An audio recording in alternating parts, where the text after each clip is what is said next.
1973. Par un voyageur qui est passé, qui m'a proposé de faire un essai d'un prototype, et c'est ce qui s'est produit donc, il y a 42 ans.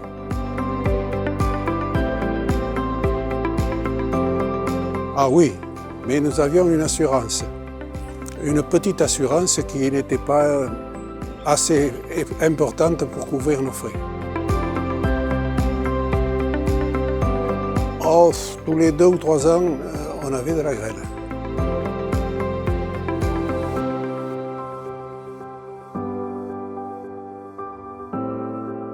Moi, j'ai toujours compris qu'on pouvait lutter contre la grêle d'une façon ou d'une autre, mais j'ai toujours pensé qu'il fallait essayer quelque chose. C'est pour ça que j'ai accepté d'utiliser ce canon.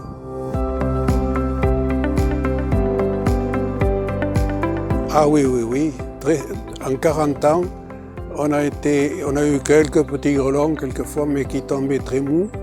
Par contre, en 1985, j'étais absent, on n'a pas pu lancer le canon et on a été grelé à ce moment-là. Voilà. Mais le canon ne fonctionnait pas parce qu'on ne pouvait pas le mettre en marche. Il n'y avait personne. Voilà.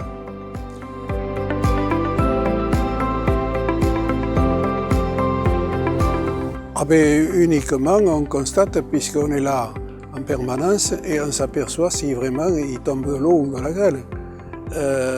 Et même quelquefois, il commence à grêler un peu quand on s'aperçoit que le canon marche et produit un effet vraiment important.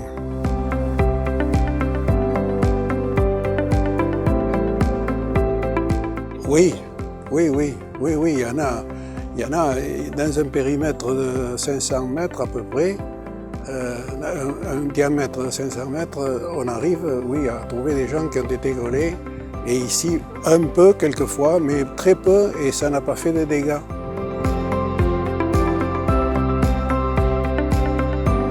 C'est très difficile à dire, mais en principe, c'est arrivé plusieurs fois où nous avons eu ce qu'on appelle une queue d'orage, c'est-à-dire la fin d'un orage, et quelques grêlons qui tombaient, alors qu'à côté, il en était tombé beaucoup plus et ça avait fait des dégâts.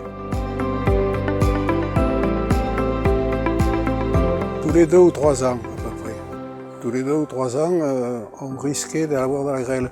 Quelquefois, même plus souvent, mais enfin, dans l'ensemble, une moyenne à peu près de 2-3 ans, oui. Et non, uniquement en 1985, donc, la fois où on ne l'a pas fait fonctionner. C'est tout. Autrement, en principe, chaque fois, ça a été très peu de grêlons et des grêlons mous, c'est-à-dire qui ne font pas de dégâts.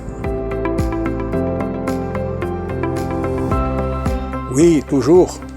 Et j'ai même mon neveu qui travaille avec moi maintenant et qui s'est formé, que j'ai formé à ça, pour continuer à utiliser ce canon qui nous donne en principe satisfaction très souvent.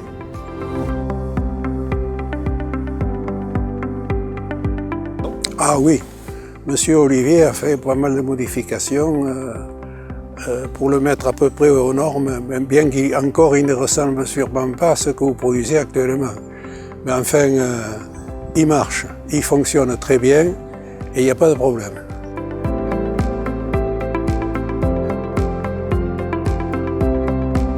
Alors le seul inconvénient, puisqu'il n'y a pas de radar, on est obligé d'être là le jour, la nuit, le dimanche et les vacances. Alors ça va très bien parce que moi je peux éventuellement faire ça, mais je reconnais que pour assurer une permanence, c'est assez difficile. Très facile, ah ça oui, très facile. J'ai une télécommande et depuis la maison, on peut, en appuyant sur un petit bouton, on déclenche le tir du canon. Voilà.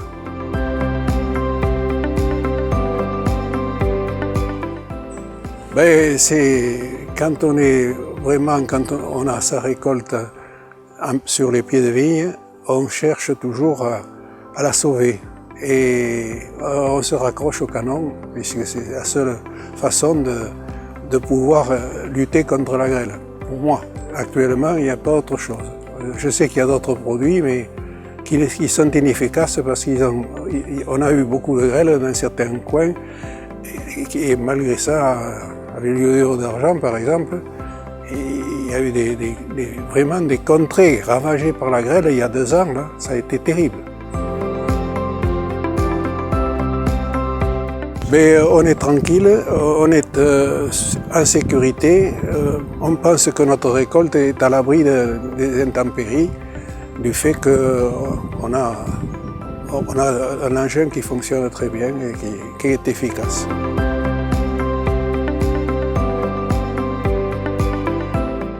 Ah, mais je l'ai déjà fait, je l'ai communiqué à pas mal de mes collègues, je leur ai expliqué que c'était efficace.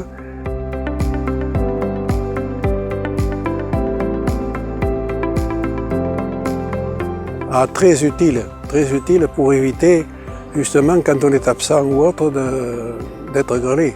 Alors là, on serait encore beaucoup plus tranquille si on avait le radar, puisque le radar doit remplacer la personne, puisque ça déclenche automatiquement.